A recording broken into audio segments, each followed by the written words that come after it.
ಚಿನ್ನ ತೊಳೆದುಕೊಡುವ ನೆಪದಲ್ಲಿ ಮನೆ ಮಂದಿಗೆ ವಂಚನೆ ಮಾಡಿ ಲಕ್ಷಾಂತರ ರೂಪಾಯಿ ಮೌಲ್ಯದ ಬೆಳ್ಳಿ ಬಂಗಾರ ಲೂಟಿ ಮಾಡಿದ ಘಟನೆ ಹುಬ್ಬಳ್ಳಿಯ ಚೆನ್ನಪೇಟೆಯ ಸರ್ಕಾರಿ ಶಾಲೆಯ ಹಿಂಭಾಗದ ಮಾಜಿ ಪಾಲಿಕೆ ಸದಸ್ಯ ವಿಷ್ಣು ಸಾ ಪವಾರ್ ಎಂಬವರ ಮನೆಯಲ್ಲಿ ಘಟನೆ ನಡೆದಿದೆ.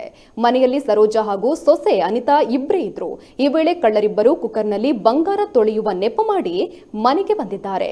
ಚಿನ್ನಾಭರಣವನ್ನ ಪಡೆದುಕೊಂಡು ಬಳಿಕ ತೊಳೆಯುವಂತೆ ನಾಟಕ ಮಾಡಿದ್ದಾರೆ. ಸಂಶಯಗೊಂಡ ಮಹಿಳೆ ತಕ್ಷಣವೇ ಬಾಗಿಲು ಹಾಕಲು ಪ್ರಯತ್ನ ಪಟ್ಟಿದ್ದಾರೆ. ಆದರೆ ವಂಚಕರಿಬ್ಬರು ಪರಾರಿಯಾಗಿದ್ದಾರೆ. ಘಟನಾ ಸ್ಥಳಕ್ಕೆ ಹಳೆ ಹುಬ್ಬಳ್ಳಿ ಠಾಣೆಯ ಇನ್ಸ್ಪೆಕ್ಟರ್ ಶಿವಾನಂದ ಕಮತಗಿ ಭೇಟಿ ನೀಡಿ ಪರಿಶೀಲನೆ ನಡೆಸಿದ್ದು, ನಗರದ ವಿವಿಧೆಡೆ ನಾಕಾಬಂದಿಯನ್ನ ಹಾಕಲಾಗಿದೆ.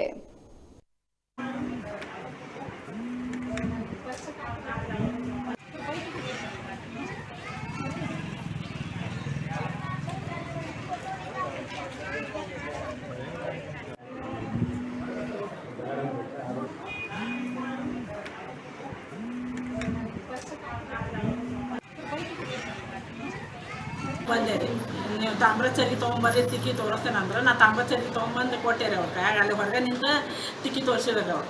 ಇನ್ನಾಡ್ಸಿ ಬೆಳ್ಳಿ ಚೈನು ಸ್ವಚ್ಛ ಆಗ್ತಾವ ಅಂದ್ರಿ. ಹಂಗೆ ಒಳಗೆ ಬಂದು ಸೋಫಾದ ಮೇಲೆ ಕುಂತಾರ್ರಿ. ಇವರು ನಮ್ಮ ಮನೆಯವ್ರಿಗೆ ಸೋಫಾದ ಮೇಲೆ ಕುಂತ್ರೆ ಅದು ಬೆಳ್ಳಿ ಚೈನ ತೊಗೊಂಬರ್ರಿ, ಭೋಗಾನ್ ತೊಗೊಂಬರ್ರಿ ಅದೆಲ್ಲ ಅಂದ. ನಾವು ನೀರು ಹಾಕಿ ಕೊಟ್ಟಿವಿ ರೀ. ಅದ್ರಾಗ ಒಂದು ಸ್ವಲ್ಪ ಪೌಡ್ರ್ ಹಾಕಿ ಅದು ಬೆಳ್ಳಿ ನೀರು ಬಿಸಿ ಮಾಡ್ಕೊಂಬರ್ರಿ ಅಂದ. ಬಿಸಿ ಮಾಡ್ಕೊಂಬಂದೆ ರೀ. ಅದ್ರದ್ದು ಒಂದು ಸ್ವಲ್ಪ ತಿಕ್ಕಿ ತೊಳೆದು ಸ್ವಚ್ಛ ಆಗೈತೆ ಅಂದ. ಆಮೇಲೆ ನಮ್ಮ ಸೊಸಿ ಕರೆದಾರಿ, ದೊಡ್ಡ ಸೊಸಿಗೆ. ಆಕೆ ದೂರ ನಿಂತರೂ ಬರ್ರಿ ನಿಮಗೆ ಇಂಗ್ಲೀಷ್ ಮಾತಾಡೋಕೆ ಬರ್ತೈತೇನೆ ಅಂದ್ರೆ ಹ್ಞೂ ಅಂದ್ರಿ.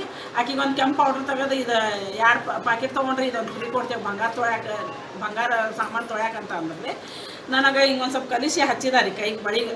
ನಾನು ಹಿಂಗೆ ಹಚ್ಕೊಂಡೆ ಹಿಂದಾಚೆ ಇಲ್ಲ ನೀವು ಅದು ಒಂದು 10 ನಿಮಿಷ ಒಣಗಬೇಕಾದ ಹಚ್ಚಿಲ್ಲ ಅಂದ. ನಾನು ಹೋಗಿ ಅಲ್ಲಿ ಒಳಗೆ ಹೋಗಿ ಆ ಟೇಬಲ್ ಮೇಲೆ ನಿಂತು ಎಲ್ಲ ಬಳಿ ತೆಗೆದು ಅದಕ್ಕೆ ಹಚ್ಚಿದೆ. ಆಕೆ ನನ್ನ ಸೊಸಿ ಒಂದು ಮಂಗಳಸೂತ್ರ ತಂದು ಕೊಟ್ಟರೆ ಅದಕ್ಕೂ ಹಚ್ಚಿದೆ ರೀ. ಅವಾಗ ಬಂದು ನನ್ನ ಹಿಂದೆ ಬಂದು ನಿಂತಾರೆ. ನಿಂತು ಕೊಯ್ನ ಆಕೆ ಕುಕ್ಕರ್ ತೊಗೊಂಬ ಅಂದ. ಆಕೆ ಕುಕ್ಕರ್ ತೊಗೊಂಬಂದ್ರಿ. ಅದ್ರಾಗ ನೀರು ಹಾಕಿಸ್ಕೊಂಡ ಇಷ್ಟಿಟ್ಕೊಂಡು ಅರ್ಶಿನ ಪುಡಿ ಹಾಕಿಸ್ಕೊಂಡಾರಿ. ಹಾಕಿಸ್ಕೊಂಡ ಮೇಲಿಂದ ಗ್ಯಾಸ್ ಮೇಲೆ ಇಡಂದಾರಿ. ಕುಕ್ಕರ್ ಹಾಕಿ ಗ್ಯಾಸ್ ಮೇಲೆ ಇಟ್ಲ. ನಮ್ಮ ಗ್ಯಾಸ್ನಾಗ ಒಳಗೆ ಹೋಗ್ಯಾನ್ರಿ. ನಾನು ಅದು ಹಿಡ್ಕೊಂಡು ಸಾಮಾನು ನಾನು ಒಳಗೆ ಬಂದೆ. ನಾ ಹಾಕ್ತಂತಾರೆ ಅಂತ ಇಸ್ಕೊಂಡು ಬಡ ಆಕಿಗೆ ಸಪ್ಪಾರು ಕೊಡ ಅಂದಾರೆ. ಆಕೆ ಸಪ್ಪಾರು ಕೊಡಕ್ಕೆ ಹೋದ್ರೆ ಬೇಡ ಸಪ್ಪಾರು ಪುಡಿ ಕೊಡಂದ. ಆಕೆ ಬಾತ್ರೂಮ್ನಾಗ ಹೋದ್ರಿ ಸಪ್ಪಾರು ಪುಡಿ ತರಕ್ಕೆ. ನಾ ಅಲ್ಲೇ ನಿಂತೇನೆ ರೀ. ನನಗೆ ಮುಚ್ಚಳ ಕೊಡ್ರಿ ಅಂತ ಕೊಡ್ತಾ ತಡ್ರಿ ಅಂದ್ರೂ ಕೇಳಿಲ್ಲ. ಅವಸರ ಮಾಡಕ್ಕೆ ಕುಂತಾನಂತ ಹೇಳಿ ಹಬ್ಬಕ್ಕೆ ಹಿಂಗೆ ತೊಗೊಂಡು ಕೊಡಕ್ಕೆ ಕುಂತಿದ್ದೆ ರೀ. ಅಷ್ಟೊಂದು ಅವನು ಅದು ಬದಲಿ ಮಾಡಿಬಿಟ್ಟಾನ ರೀ. ಚರ್ಗಿ ಕ್ಲೀನ್ ಮಾಡಿದ್ದಾರೆ. ಅದು ಕ್ಲೀನ್ ಆಯ್ತು. ಮತ್ತು ಬೆಳ್ಳಿ ಕೇಳಿದ್ದಾರೆ ಅವನು, ಅದು ಕ್ಲೀನ್ ಮಾಡಿದ. ಮತ್ತು ಬಂಗಾರ ಕೇಳಿದ್ದಾರೆ. ಬಂಗಾರ ನಮ್ಮ ಮಮ್ಮಿಯವ್ರ ಕೈಯೊಳಗಿಂತ ಎಲ್ಲ ತೆಗೆದುಕೊಟ್ರೆ ಅವ್ರು ಕೈಯೊಳಗೆ ಹಿಂಗೆ ಕ್ಲೀನ್ ಮಾಡತ್ತಿದ್ರು ರೀ. ಅವ್ರು ಇರ್ರಿ ನೀವು ತೆಗಿಬೇಕದೆಲ್ಲ ಒಣಗಬೇಕಂತ ಅಂತೇಳಿ ಅವ್ರು ತೆಗಿದೆಲ್ಲ ಅವರು ಕ್ಲೀನ್ ಮಾಡತ್ತಾರ ರೀ. ಅವ್ರು ತಡ್ರಿ ನಾನು ಕ್ಲೀನ್ ಮಾಡ್ದೆ. ಅವ್ನು ಕೈಯಾಗ ಹಿಡ್ಕೊಂಡ, ನಂದು ಮಂಗಸೂತ್ರ ಕೈಯಾಗ ಹಿಡ್ಕೊಂಡ. ಅದು ಕುಕ್ಕರ್ ಒಳಗೆ ನೀರು ಹಾಕಿದೆ ರೀ. ಹಳದಿ ಹಾಕಂದ, ಅರಿಶಿನ ಹಾಕಂದ, ಅದು ಹಾಕಿದೆ ರೀ.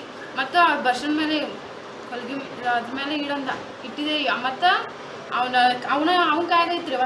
ಇದ್ರೊಳಗೆ ನ್ಯಾಪ್ಕಿನ್ ಇತ್ರಿ. ಮತ್ತು ಬ್ಯಾಗ್ ಇಲ್ಲೇ ಐತ್ರಿ. ಅದು ಹಿಂಗೆ ಹಿಡ್ಕೊಂಡ, ಬೆಳ್ಳಿ ಹಿಂಗೆ ಹಿಡ್ಕೊಂಡ ಅದ್ರೊಳಗೆ ಹಾಕಂಗೆ ಮಾಡಿದ. ನಾನು ನಂಗೆ ಸೋಪ್ ತರಕ್ಕೆ ಹೋಗಿ ಬಾತ್ರೂಮಾಗ ಸೋಪ್ ತೊಗೊಂಬ ಅಂತ ಹೇಳಿದಾರೆ ಅವನು. ನಾನು ಸೋಪ್ ತರಕ್ಕೆ ಹೋಗಿದ್ದೆ. ಅವಾಗ ನಾನು ಬರುವಾಗ ಹಿಂಗೆ ಬ್ಯಾಗ ಹಾಕೊಳಕತ್ತಿದ್ದಾರೆ ಅವನು.